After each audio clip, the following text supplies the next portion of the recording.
দক্ষিণ পূর্ব এশিয়ার দুই প্রতিবেশী থাইল্যান্ড ও কম্বোডিয়ার বিতর্কিত সীমান্তে সংঘাত তৃতীয় দিনে গড়িয়েছে।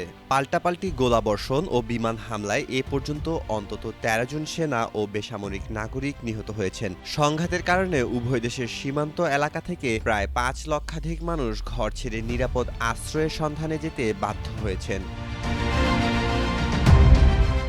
থাইল্যান্ডের সামরিক বাহিনী জানিয়েছে, রকেট হামলায় সুরিনের একটি হাসপাতালের কাছে আঘাত হানে। অন্যদিকে কম্বোডিয়া দাবি করছে, থাই F-16 জেট বিমান তাদের এলাকায় হামলা চালিয়েছে। উভয় দেশই সংঘর্ষের জন্য একে অপরকে দোষারোপ করছে। গত অক্টোবরে মার্কিন প্রেসিডেন্ট ডোনাল্ড ট্রাম্পের মধ্যস্থতায় যে যুদ্ধবিরতি হয়েছিল, এই নতুন সংঘাতে তা ভেঙে পড়েছে।